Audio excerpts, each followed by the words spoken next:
Hi everyone, and welcome back to another great episode right here at Catholic Table Talk Podcast. This is the podcast where everything Catholic is on the table. Thank you again for your continuing support of the show. Don't forget to like, comment, subscribe, and share the show, as well as hit the notification button on a platform that you're using so you never miss an episode or anything else that we're doing on Catholic Table Talk. And so thank you for watching or listening on all of our platforms. Much appreciated. If you have a show or a speaker request, please feel free to drop them in the comments below, or message me directly, or email us at catholictt@gmail.com. Again, it's catholictt@gmail.com. The official flagship email of Catholic Table Talk Podcast. As well, you can order merchandise on there. We got lots of great mugs and t-shirts on there. Sponsorship, we're still looking for great advertisers to support the show, so you can message me or email me on that email address for all those great opportunities to promote your business and spread the word more about Catholic Table Talk Podcast. Today's episode is episode 73 away, and I've been wanting to do this show for a while now, but we had many great speakers and other shows to do for us. But this is going to be a two-part series. Again, I know some of you might love two-part series, some of you may not. This is definitely a two-part, maybe a three-part series, but this is a two-part series about something that took place in the 14th century, quite a few hundred years ago. But it's still very talked about in the church today.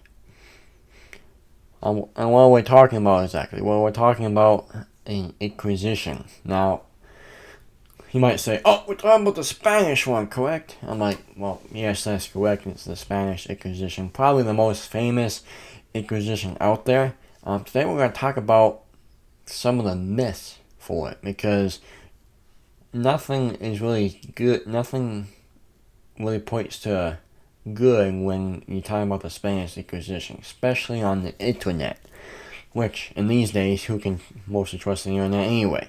But so Spanish Inquisition mostly took place about between 1478 as well as 1834.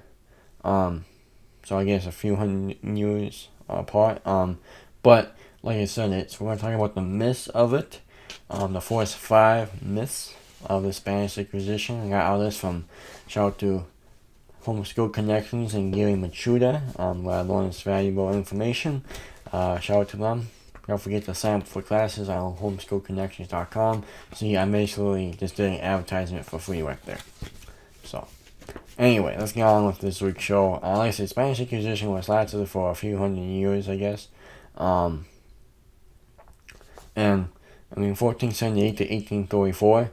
If you just Google it, most of it, it's a lot of Catholic resources, and that's what you should do. This is from Benedictine, Spanish Inquisition, 1478 through 1884. Georgio's Inquisition, abstinently established to combat heresy in Spain. Yes, in practice, the Spanish Inquisition served to consolidate power and the monarchy of the newly unified Spanish kingdom, but achieved that end through infamously brutal methods.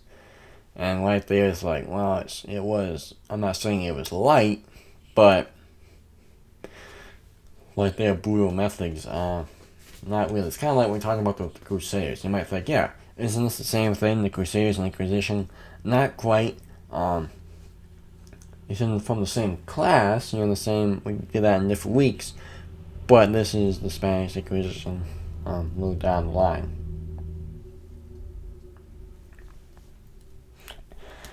So again, like what way you go for great resources, of course, Catholics, I highly recommend catholictt.com. That's a great resource. Make sure it's Catholic, just because doing research, I'm looking up YouTube videos, and all they're saying about the Inquisition, about how bad it was, and this and that, and this, and they'll talk about all those myths that we're going to talk about, and more. So it's not really a great resource, just to YouTube what happened in the Spanish Inquisition, because you're going to get a lot, but very few are going to be the fact. Many are going to be fiction, very few are going to be fact. So, first of all, too, I mean, what is this Inquisition? I mean, how many were there? I mean, like I said, you might think of Inquisition as, hey, Spanish. I know. That's the only one. Actually, there were a couple to a few. So what is the Inquisition? Sooner or later, any discussion of projects with fundamentalists and other non-Catholics to address the Inquisition. It is a handy stick for Catholic bashing, simply because most Catholics seem at loss for a sensible reply. This tact will set the record straight.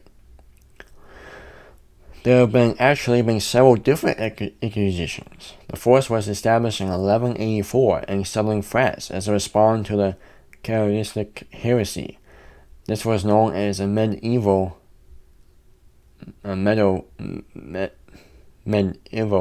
Inquisition. It was phased out of a Catholicism disappear. Quite separate was the Roman Inquisition. Began in 1542, it was the last active and most being of the three variations. So the Roman Inquisition was actually worse than the Spanish Inquisition, but no one really talks about the Roman Inquisition. Because Romans back then, and have been for a while, they were pretty greedy for land. They were pretty greedy about what, kind of more like a, I guess you could say like a socialist or communist party. You had answer to them, and they were controlling you, so to say. That was how they were, and it was actually more blood than Spanish. Separate again was the infamous Spanish Inquisition, starting in 1478. A state inquisition used to identify convoys, Jews, and Muslims who pretend to convert to Christianity for politic or social advantage and secretly practice the formal religion. More importantly, its job was also to clear the good names of many people who were falsely accused of being heretics.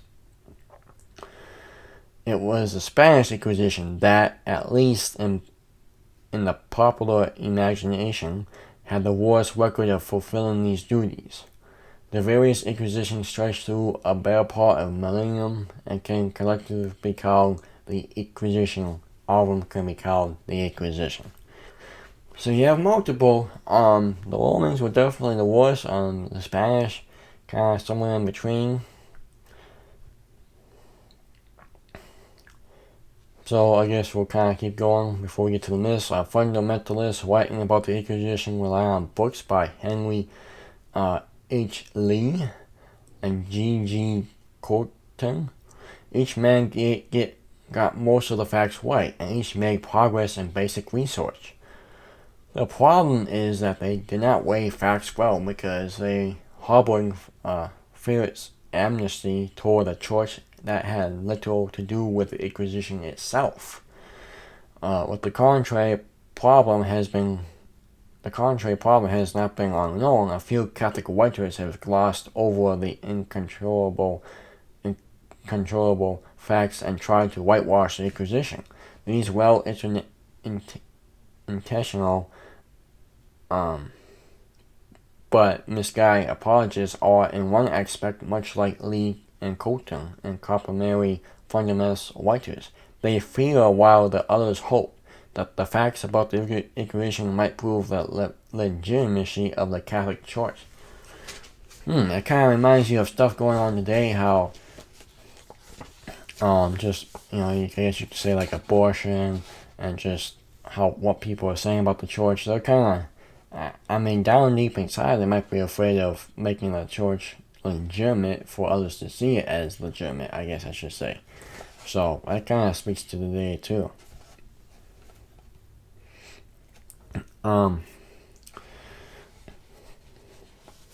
do a couple more here. Don't fear the facts, but the facts fail to do that.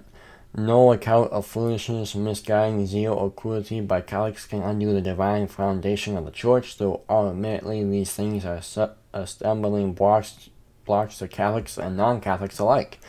What must be grasping is that the Church contains within itself all sorts of sinners and caves, and some of them obtain possessions of responsibility. Paul and Christ himself warned us that there would be a few rebellious wolves among church leaders. You might hear the saying, wolves in sheep clothes. Basically, those are people who, they are Catholics, but they don't really follow the church, they don't really like the church, they don't really go to church, they don't really care about the church.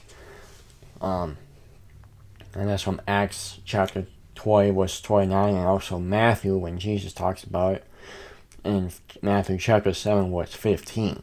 Thinking that fundamentalists might have a point in their attacks on the Inquisition, Catholics tend to be defensive. This is a wrong attitude. Rather, we should learn what really happened and understand events in the light of times, and then explain to anti-Catholics why the solitary tale does not prove what they think.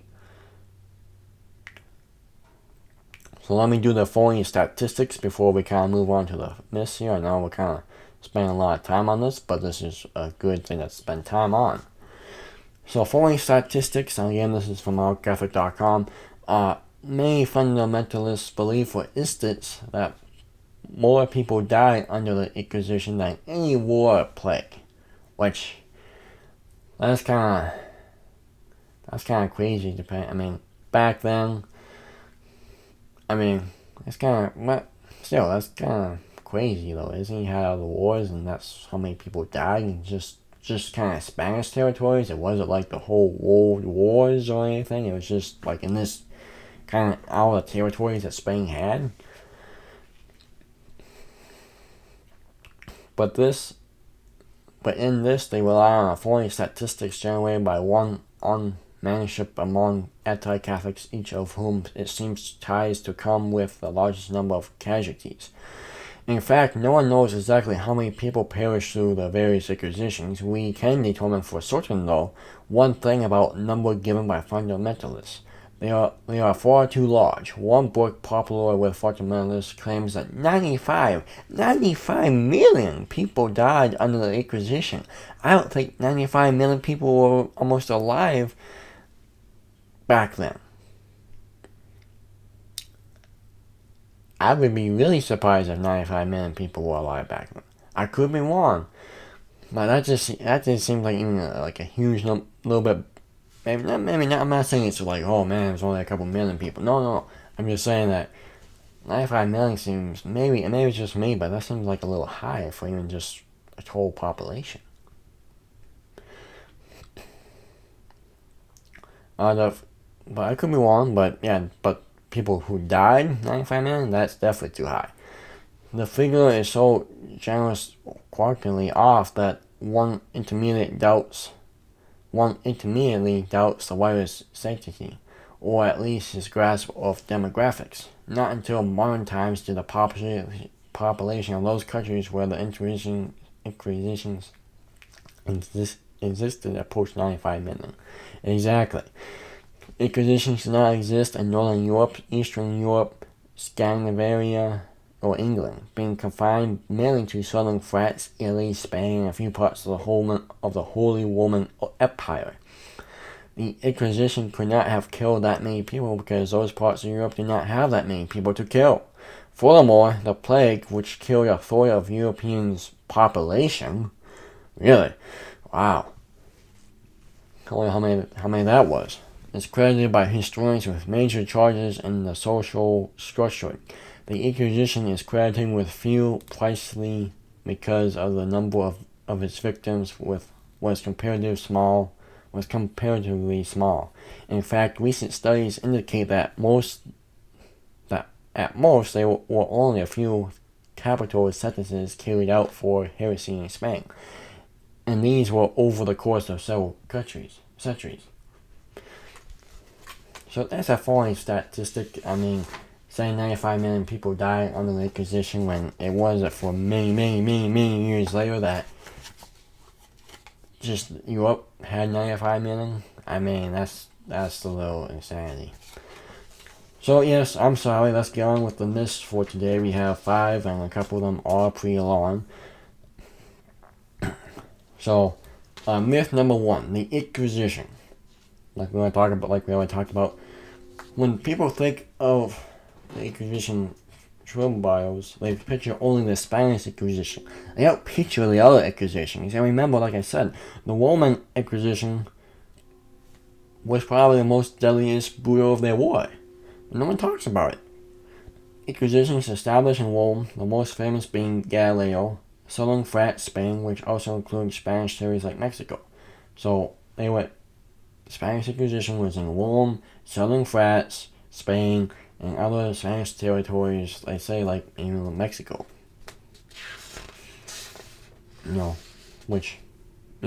Mexico, but you get the concept. Other Spanish territories. Myth number 2.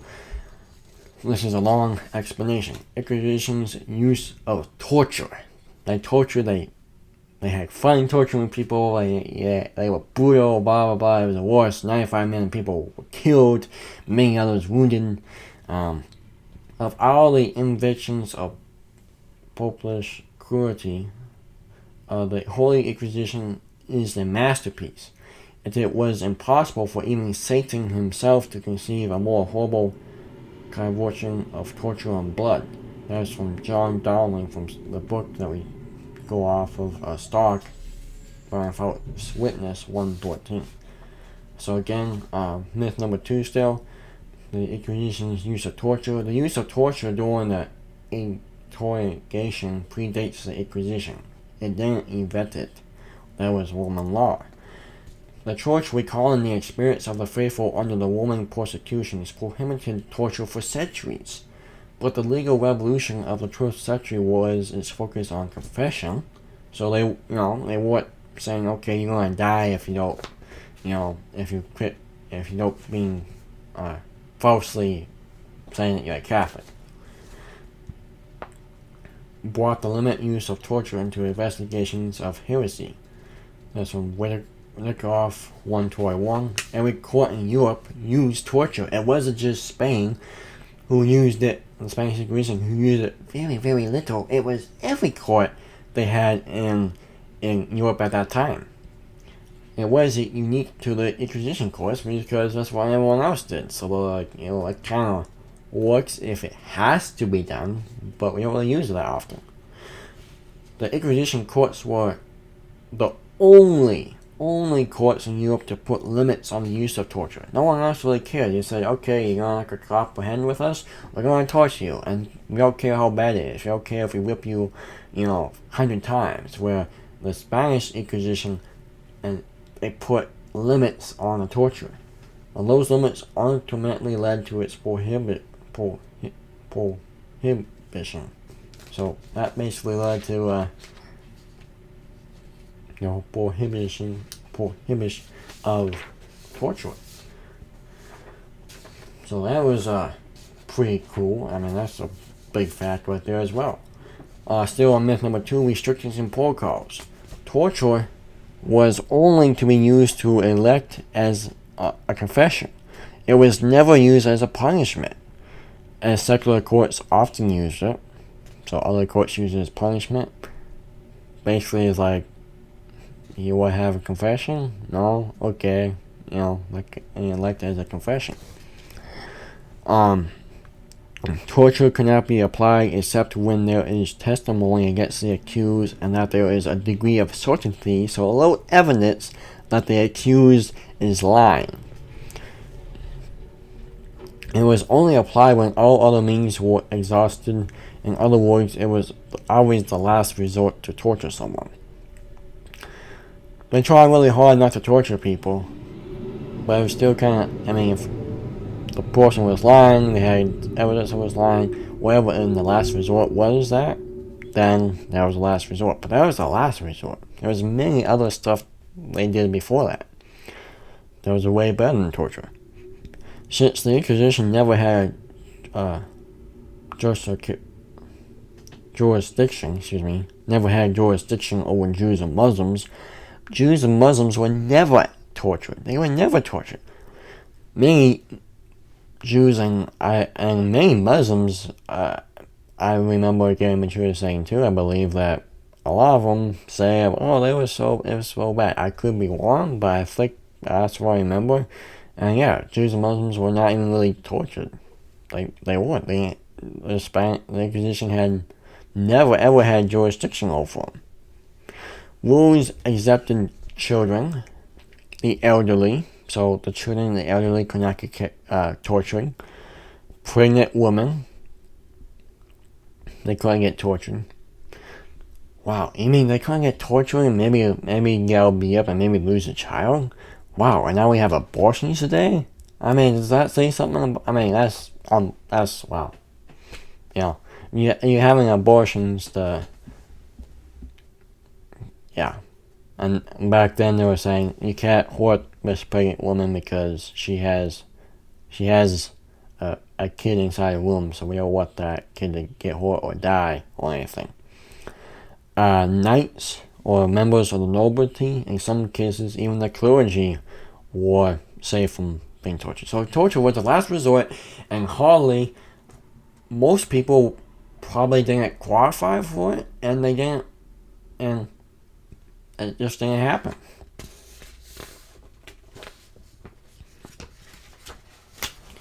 So again, myth number 2, since we got a couple pages left here, so it's a long one here. Restrictions and protocols still. Torture was limited so that it could not cause the loss of life or limb or impale life, like I just said about the pregnant woman or anyone else. A physician accompanying the judge and notary to ensure the safety of the accused. Torture was considered so odious that clerics were forbidden to be present under pain of irregularity. However, since this presented lots of practical problems, it was never lifted.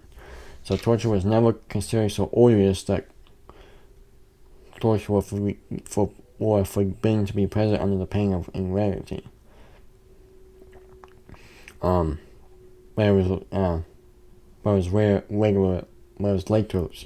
Lifted. Torture could only be applied once, usually for around 15 minutes. So it was only once for about 15 minutes. If the accused confessed under torture, he had to freely confess the same in the court the following day before it was admissible in court. So it was only for 15 minutes. It was only used once. And if the accused confessed under torture, he had to say the same thing what he said next day in court to be admissible in court. Kind of get relieved. Ecclesiastical courts looked down on the use of torture. It was seen as odious and embarrassing. Abuses did occur, and the strict regulations were sometimes somewhat effective, especially when the courts were under secular pressure. It is to be noted that torture was most cruelly used when the Inquisitions were most exposed to the pressure of civil authority, not just kind of what they thought, but like civil leaders. Frederick II, though always boasting of his zeal for the purity of the faith, abused both whack and Inquisition to put out of the way his personal enemies. The tragical ruin of the Templars is obscured to the abuse of torture by Philip the Fair and his henchmen. At Paris, for instance, 36 and at 725, Templars died as a result of torture. Blessed Joan of Arc could not have been set to the stake as a heretic and elected if her judges had not been tools of English policy. And the exercises of the Spanish Inquisition are largely due to the fact that in its administration, civil purposes overshadowed the ecclesiastical. So, again, the state, the civil leaders, they got into it. It's kind of like politics getting into court stuff too and all of that.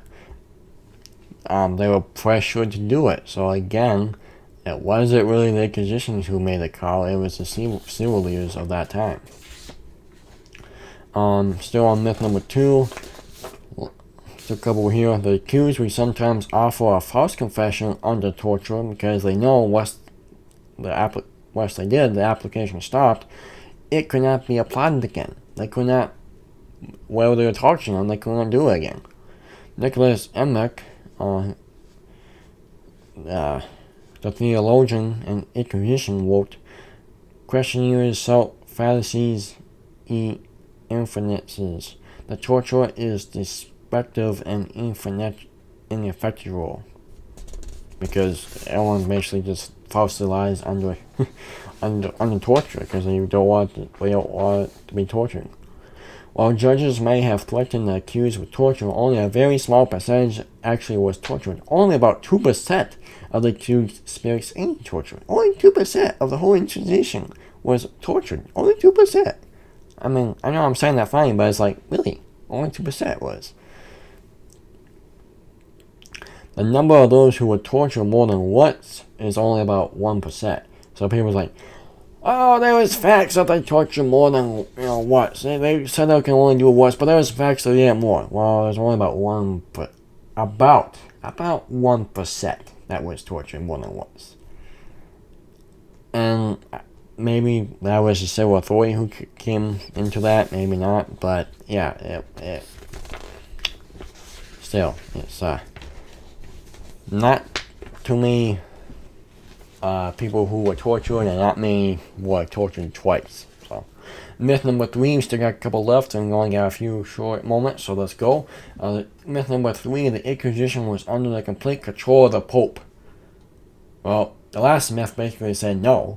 Well, I mean, itself is under the civil authority of the people in that region.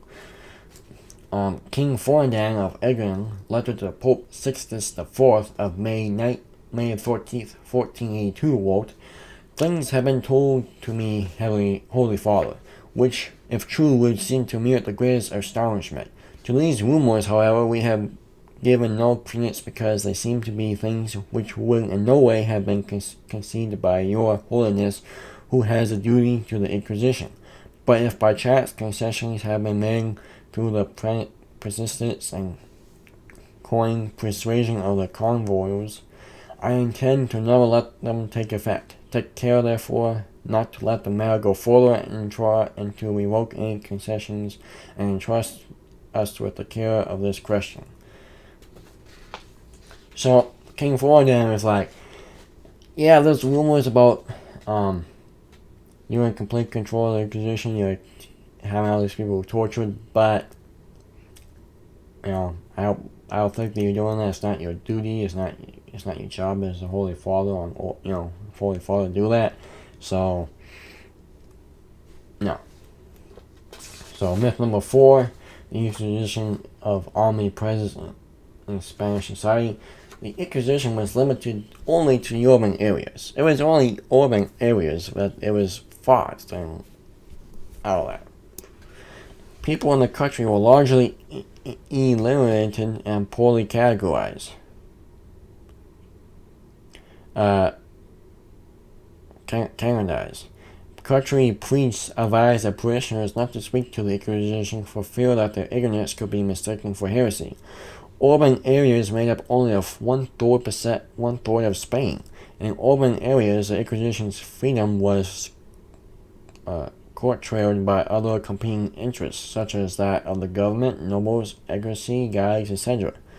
It wasn't the highest authority in town either. So it was only to urban areas in Spain. That's only 1/3 of Spain, and it wasn't the highest authority. Last myth for the day, myth number 5, the Inquisition was created to bring up religious uniformity. State church governments always tolerated to different degrees minor religions. Again, state church governments, Britain, back in the day, it was really strong as Catholics. It was the Church of England. You were allowed to practice your Catholic faith. Many people died and practiced the faith underground back in the day, and that was England, Britain, and other places throughout the world. The Inquisition was needed to cap the authority of the state that wished to stamp out religious sects that were deemed secularists. So the Inquisition was trying to take out the bad guys, you could say. That like certain religions. The question of uniformity was uniquely